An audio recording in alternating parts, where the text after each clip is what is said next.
So what we're looking at here is the primary functions ballistic tables, which are generated for use in our calc forms that we showed you how to use earlier. And you already, if you watched the last video, have a pretty good idea of what's going on as far as the primary functions table. We're also going to cover the secondary functions table after a little while here. But your primary functions table are going to be the need to know information of how to adjust for all your different variables. And this represents all the different relationships and how they affect your base firing solution for your designated standard conditions. Okay? So the way this is broken up is we try to keep it as logical and intuitive as possible. These are set up in such a way to where it's going to be very easily translatable between what you actually observe in the field, and it's done in increments that you actually think of in the field. For example, this shows you your correction adjustments per every 10 degrees Fahrenheit. 10 degree Fahrenheit increments are very discernible by feel and is something that is intuitively understood. So if this was in 1 degree Fahrenheit increments, that would be a little more difficult to probably comprehend in that kind of an increment. So that's an example of that. Likewise with the barometric pressure adjustments, this is your ballistic correction per every 1 inch of mercury. So the increments in which these things are drawn out are thought of ahead of time. I put a lot of thought into this and try to get the best increments possible so that this information is easily digestible to the shooter so that you can take a glance at your primary functions table or study them and have a real good basic comprehension of the ballistic character of all these different variables and how they interrelate. So that's the reason why the increments are set up the way they are. Likewise for the humidity, we don't have 10% increments in humidity. We have from 0 to 100%. The reason for that is going to be, obviously, if you watched our humidity videos, is that 0 to 100% is going to have very little effect. Even at 2,000 meters with their 50 cal, it is only going to give you about a half a minute difference between 0% humidity and 100% humidity. So that's why this increment was chosen to be so large. And you would take this times the percentage to get the, for example, if it's 80% humidity, you take this number times 80%, and that would give you your correction value for humidity. So basically, this is kind of a deluxe ballistic table, which has your base firing solution over here for your super elevation, based on your standard conditions that you're going to designate. And then you have all your different adjustments arranged in different increments for temperature or for direction of fire or whatever you're using in such a way to where it's going to be, you're going to get the hang of this. And when you're using this in the field, you're going to kind of remember, okay, a 1 inch of mercury difference is going to be about a quarter minute of angle at 1,000 meters, okay? And that's something that you're going to be able to let stick in your head. Now, the details of this are very complex. In concept, it's relatively simple, but the details on how to arrange this data the best and actually come up with the data is going to be quite a bit more difficult. Now, using it, as we showed earlier, is quite easy. If you get lost in how to calculate these or in which direction these different point impact shifts are going to occur, that's why we have the calc forms. They walk you through all the calculations and how to get the information from this table actually calculated into a final firing solution. So here's all your different adjustments for barometric pressure, muzzle velocity variation, ambient air temperature, and such, and then it'll give you all the instructions is listed in here on how to apply this data. Once you intuitively understand how a firing solution works and how these different ballistic relationships are, you will be able to just intuitively take a glance at your primary functions table and make a pretty quick assessment of what's going on during the field conditions you're experiencing, and you should be able to get dialed in on some occasions without even having to go through a primary functions or without having to go through a firing solution calc form. The nice thing about having this set up, like we said earlier, is that this separates each component independently. And for example, sometimes your ammo temperature is going to vary from your ambient air temperature. If it's very cold outside and you're storing your ammo in your pocket, for example, your ammo is going to be warmer than the ambient air temperature. Or if your ammo is laying on the dash of your pickup and then you jump outside or you take a shot from a very warm position, firing through cold air. These two numbers are gonna, these two different variables are gonna be separated. Some of our other tables are more hasty. Firing solution tables were set up in such a way to where these were linked, assuming that your ammo temperature was going to be the same as your ambient air temperature. But in real life, that rarely occurs to be exactly the same. So if you want maximum precision, this is the way to go. And it separates these into their subcomponents.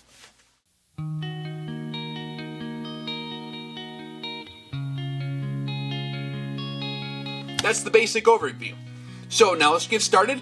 So this might be a little difficult to comprehend at first, but watch the video several times, go ahead and study it out, and I feel confident you'll be able to figure this out. If you guys got this far in the series, shouldn't have a problem after this point.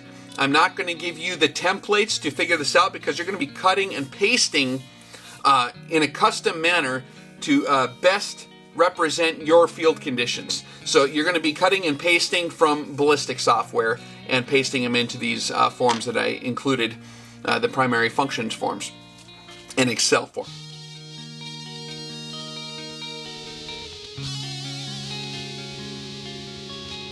So the first thing you're going to want to do is select the proper primary functions tables based on your optics configuration, okay?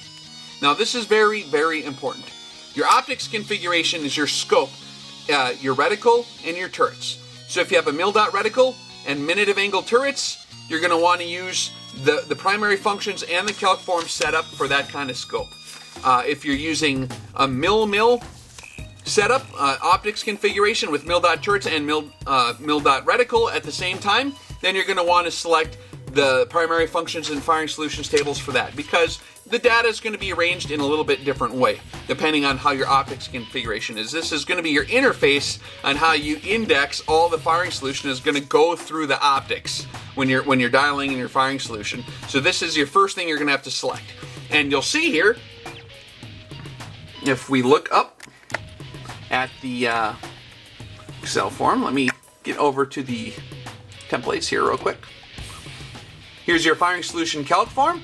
And on the bottom down here, see my mouse wiggling down there? Okay, you're going to have your different tabs. You can click on those, and at the top up here, you're going to see that this is for an optical configuration. If you have a mil-mil scope, your reticles in mil-radians and your turrets in mil-radians, you're going to want to use this calc form. Likewise with the primary functions tables. You're going to have a lot of different tabs down here that you can page through. So keep that in mind when you're doing that.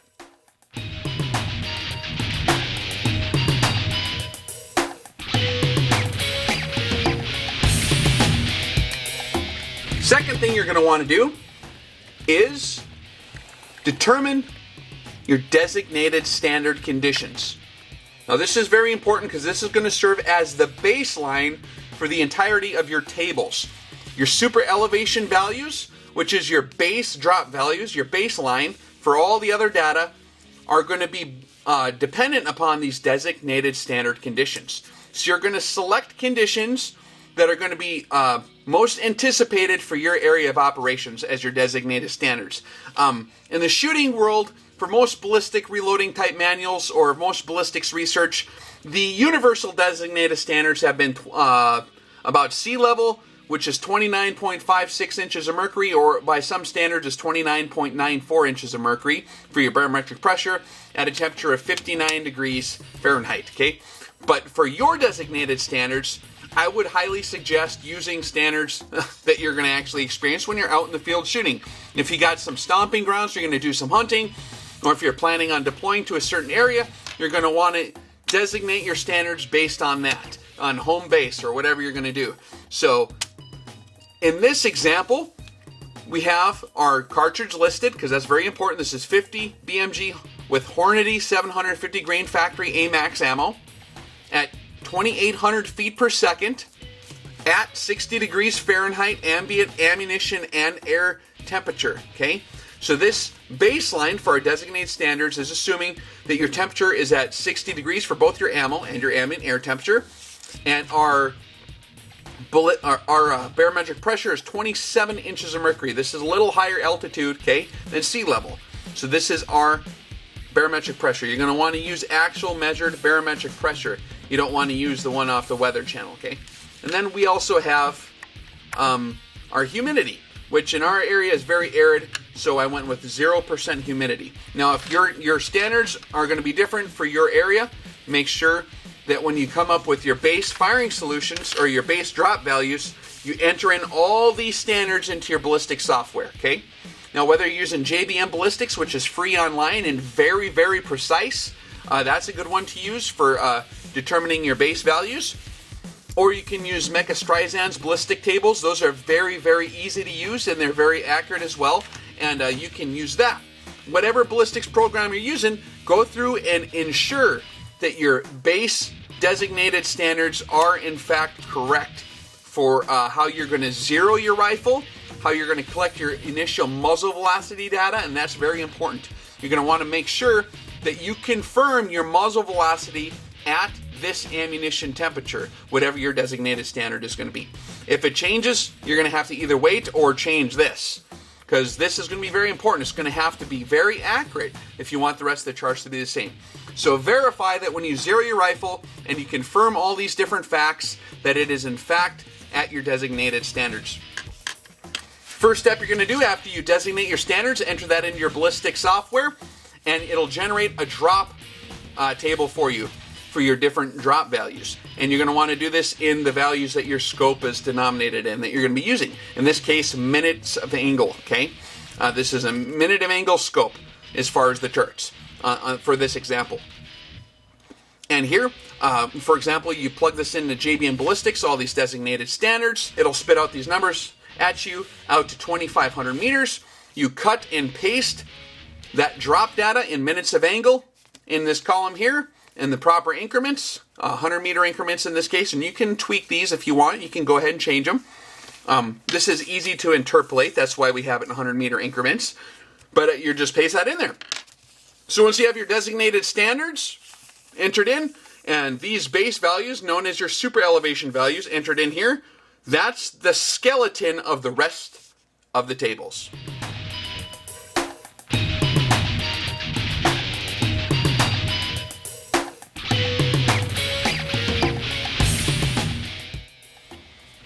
Okay, one thing to note about these super elevation values is that this is probably the time you're going to want to confirm your zeros.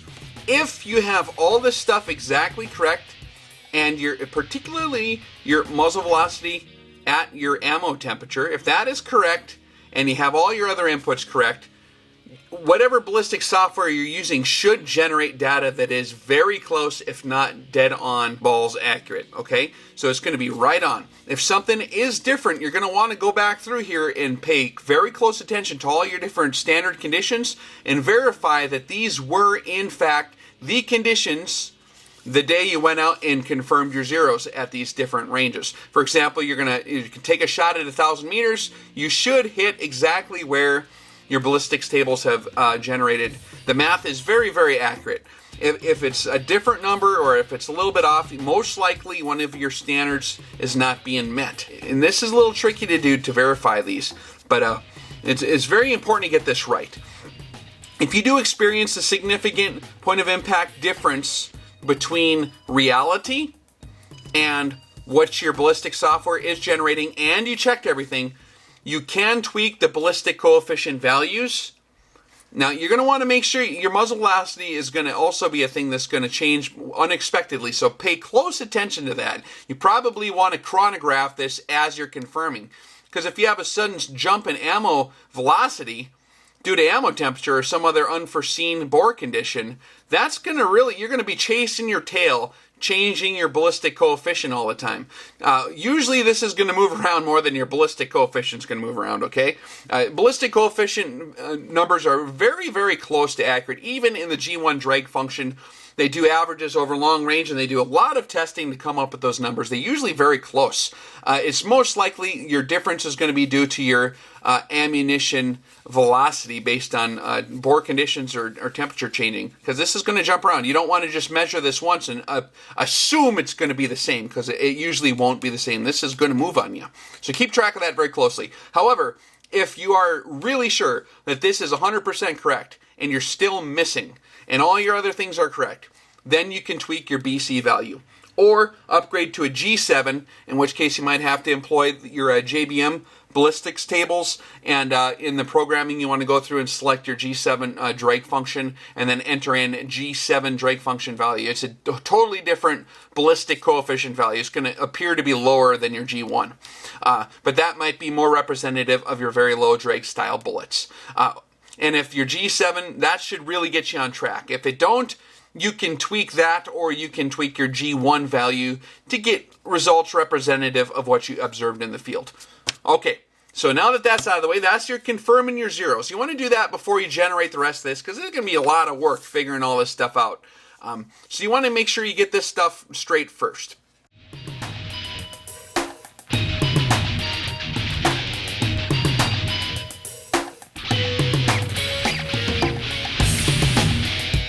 Once you have that figured out, that's the skeleton. We're going to flesh it out with all this meat here, okay? And what we're talking about is we have some different things. We have our barometric pressure adjustments, which are basically going to be very linear in relationship to your different pressure changes. And what I mean by that is, let me get you up here.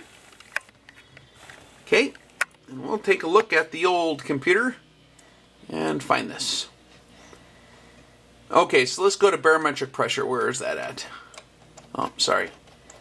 I prepared this just specially for the instructional purposes of the video. This is not going to be very helpful for actually setting up your tables, because I did it in a different way that you're probably going to use. But here's our barometric pressure changes. Over here on the left-hand side, you can see this is 30 inches of mercury pressure. And then we have very low pressure. This would be very high altitude, 20 inches of mercury. And all the difference, it looks like it's changing in a very linear fashion, which means in even increments. So every 1 inch of mercury change, it's basically your drop value, that your point of impact shift is going to be relatively predictable, because it's a linear value. So being that that's relatively predictable, your adjustment values that you're going to generate are going to be somewhat reliable, okay? And what we mean by that is what you're going to do is you're going to take your standards here. This is your super elevation. This is based on your standard conditions. And you're going to leave all your other designated standard conditions exactly the same in your ballistic software, like you had generated for here. Then you're going to change the one factor, in this case, barometric pressure adjustment. You're going to change it by 1 inch of mercury, okay? And you're going to see how much that changes your original firing solution. The degree by which it changes is your correction value. Okay, so per every 1 inch of mercury change at 1,000 meters, I'm going to basically recalculate the firing solution. It's going to give a number close to this. It's just going to be a quarter minute different than this, okay? And so I'm going to subtract this number from the other number from the change barometric pressure, and we'll come up with this number right here. Now you can do this on a calculator. You can print them up, or you can use Microsoft Excel, and that's probably the easiest way to go, is just highlight the whole column after you've selected the subtraction feature. And if you don't know how to run Microsoft Excel and you really want to try using it, I don't have the patience probably to give you a full instruction on how to run Excel. That is a beast. So you might want to find your wife, or your kids maybe can help you who are going to school. They're probably using it. Or you can get some kind of computer instruction there. But Excel's relatively simple to work with. And they can help you do these large, tedious math problems in these columns like this. All right. So what you're going to do is you're going to come up with your barometric pressure changes. And what you see here is a standard deviation feature, okay? Now, what's going on here? Now, there's two ways you can really do this. For your linear relationship type correction values, like barometric pressure we just said is pretty linear, so it's very predictable. You don't really need to do a lot of work. It's for every 1 inch of mercury. It doesn't matter if you're high in the pressure or low in the pressure zones. It's going to be a pretty predictable pattern. And so we have a low standard deviation indicating that these are relatively reliable numbers throughout your entire pressure range that you're going to experience, okay?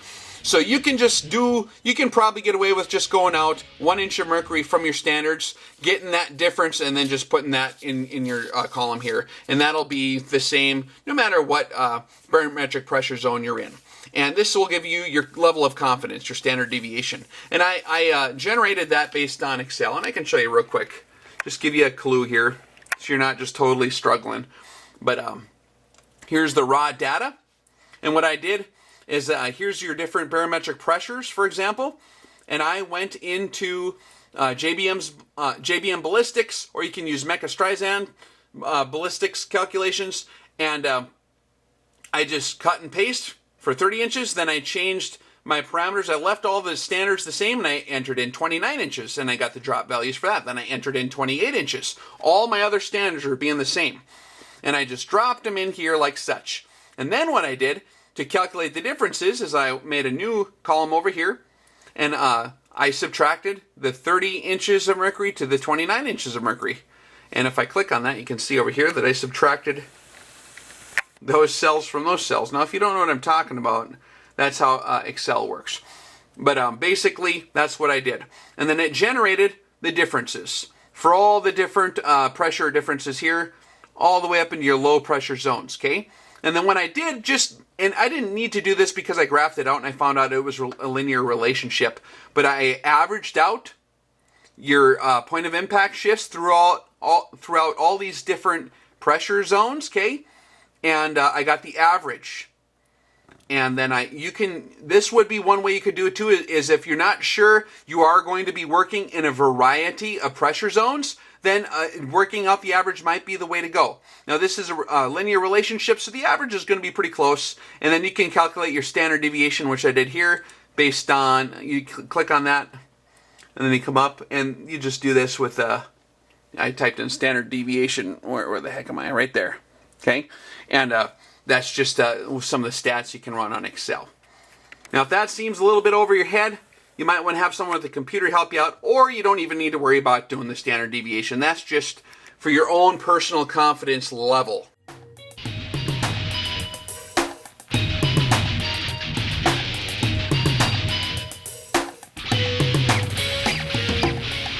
Okay, so now let's look at average muzzle velocity variation adjustments. Now, this is what you're thinking of when you're thinking of your ammo temperature changing. The primary thing that's going to do is change your muzzle velocity. Now, there are other things that can happen as well, but that's the primary deal. Now, the original way we have this set up was actually, let's see here. This is one of the first generation primary functions tables where we had ammo temperature muzzle velocity variation adjustments per 10 degrees Fahrenheit.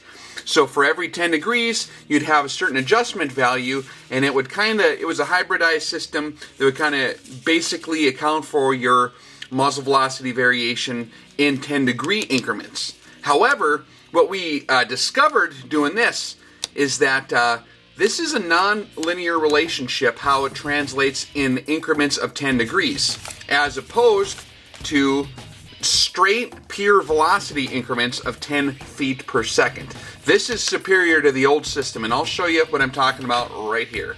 So if we were to look at this in terms of just straight degrees of ammo temperature change, there are multiple things going on chemistry-wise in your ammo temperature. This is going to cause, at lower temperatures, there's going to be less of a change, and as your temperature increases, the chemical bonds in the powder start to get more volatile, and they snap apart easier.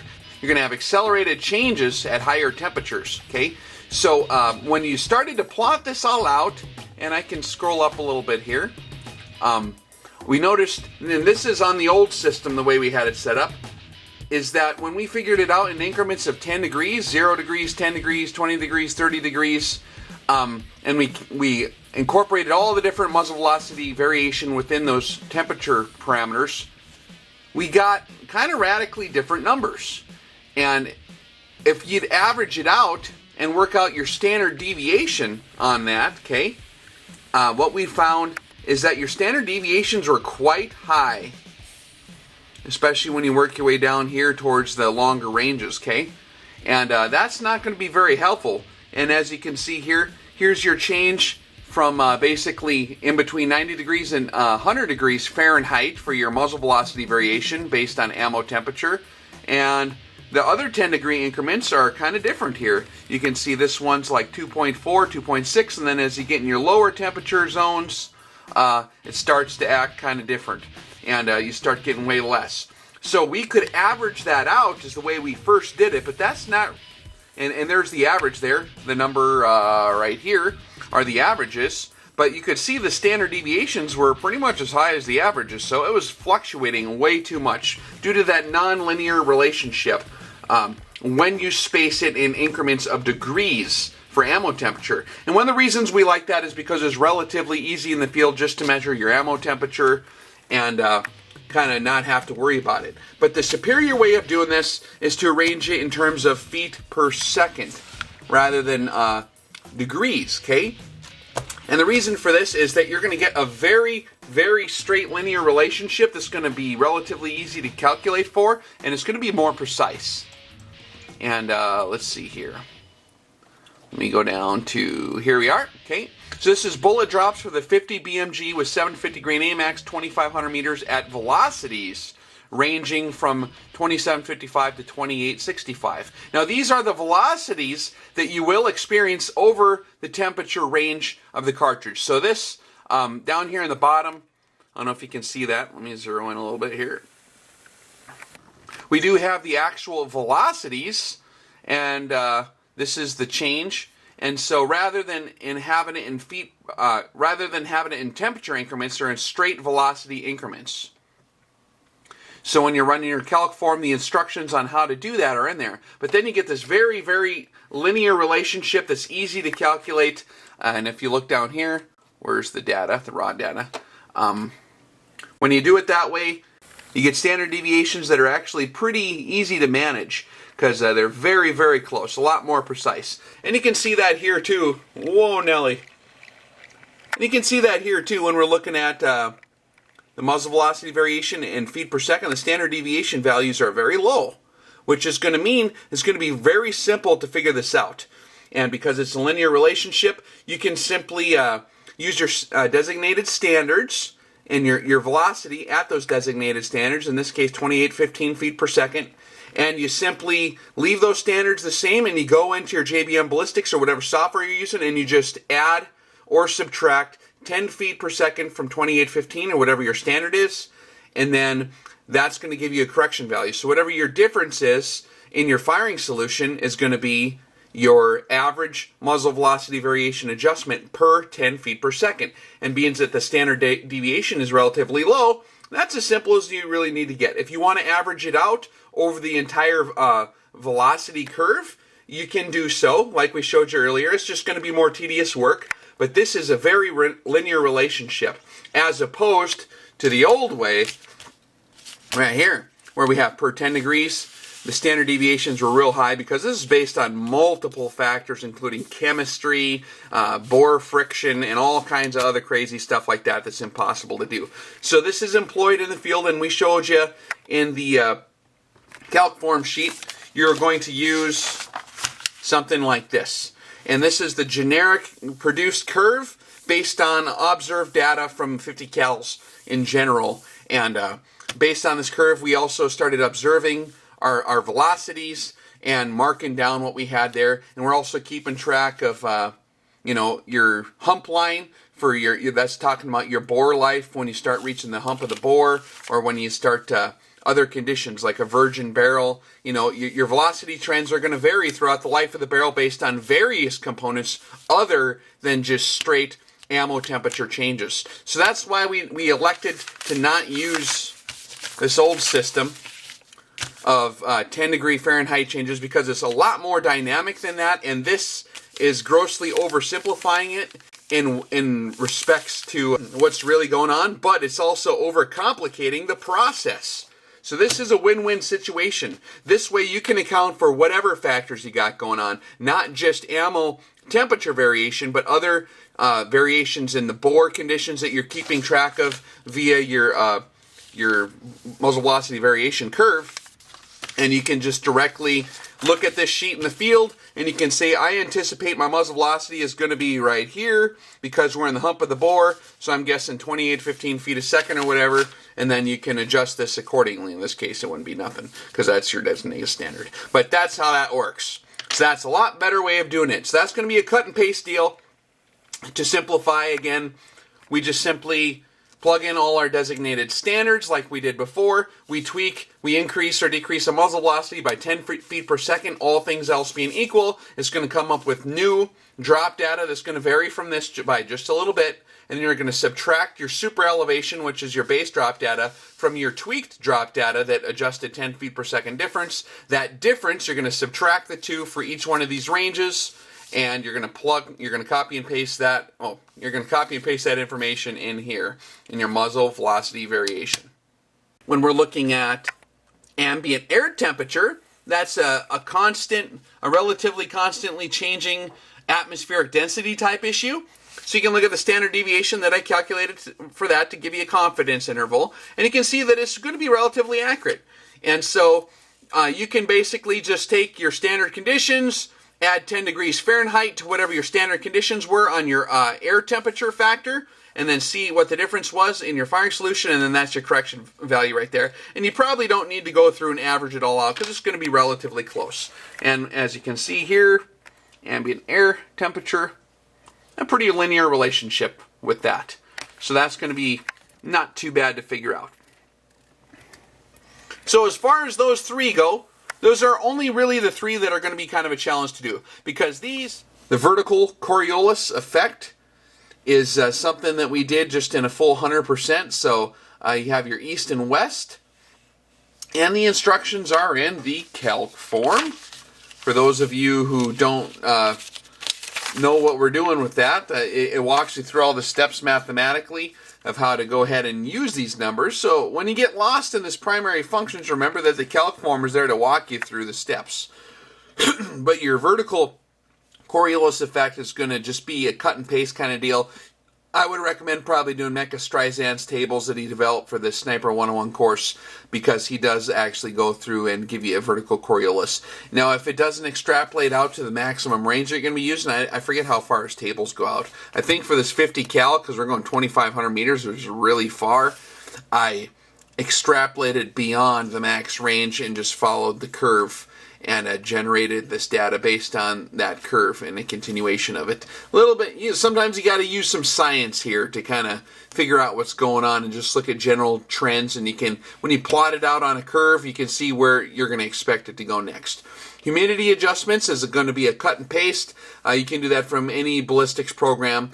I recommend doing in a 0 to 100% increment because it's such a small amount, so that's just cut and paste. Relatively simple, huh? Okay, now we have traverse adjustments. That's your left and right stuff. Now this is your hold off for wind, and I decided 10 mile an hour increments would be the most intuitive. This is something that the human can actually discern quite easily. The human cannot really discern a 1 mile an hour wind difference, okay? So I figured for purposes of having this primary functions table be handy and actually helpful just for getting a grasp of the ballistic character of your projectile, that we would put it in a digestible increment, which is 10 mile an hour. And it's divisible, obviously, by whatever, because it's 10, right? So 10 is easily divisible by other numbers. So if you had a 3 mile an hour wind or whatever, you would just take whatever this is and take it times 0.3. You know what I'm saying? So it's pretty easy to do. And we have it in hold off and indexed, because in this case, for this optics configuration, we have a mil dot reticle. So if you want to hold off in mils, you have that option. Or if you want to index your optic for the wind in minutes, it's going to have that as well. So that's kind of one of the special differences on this particular optics configuration here. That's why we have the different optics configuration table setups. Spin drift.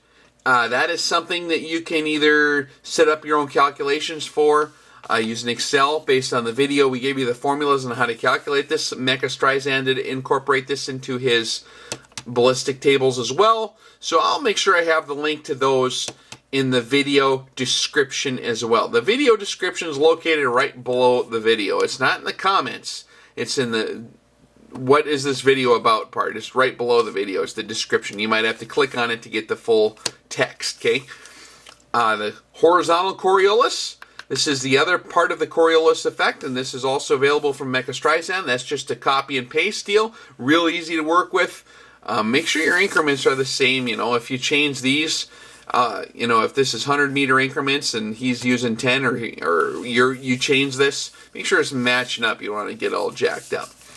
And then, last but not least, we have target lead. I had this figured out per 1 feet per second because that's going to be relatively easy to determine in the field. You're just going to look at how much lateral ground in respects to your position the target is covering in a second. How many feet? And then you're going to do a simple calculation, and this will give you your target lead. You can do this in meters per second or whatever you're familiar with. So you can convert that accordingly, and you know, and that's something you're going to designate when you're doing your JBM ballistics calculations or whatever ballistic system you're using for your target lead. I like to use 1 foot per second for certain things, and there's other ways of doing this, and we'll get into that more later probably. So that's basically how we have our primary functions set up. And when you're setting this up, you can use Excel if you know how to drive it. And these are basically the ones that I used. And if I gave these things to you, it would confuse you a lot more than it would help you. So actually, I'm going to recommend that you go ahead, if you're going to use Excel to calculate this, and actually manually go through. And you can sort of try to copycat this if you'd like, but it is actually going to be very advantageous for you to go through the motions of typing this stuff up and actually doing the calculations yourself so that you actually do understand. One of the problems with probably if I just sent you this particular calculation deal in my template for this Excel sheet is that a lot of guys would probably just type in the numbers and they wouldn't actually understand what's going on up here in regards to the calculations being performed. So it's very important. The whole point of this system is to help you intuitively understand the ballistic character of your particular cartridge, and that this would be counterproductive if I just sent this to you, because this is set up very goofy for the way I wanted to do it. But basically I cut and paste the values and I subtracted the difference between those different increments, and then I averaged them out to get an overall, you know, correction value per increment value for whatever the correction was, and that was what I entered into the ballistics primary functions table. So it's relatively simple in concept, but relatively complex in application as far as getting it calculated and set up. Right, next, we're going to cover secondary functions.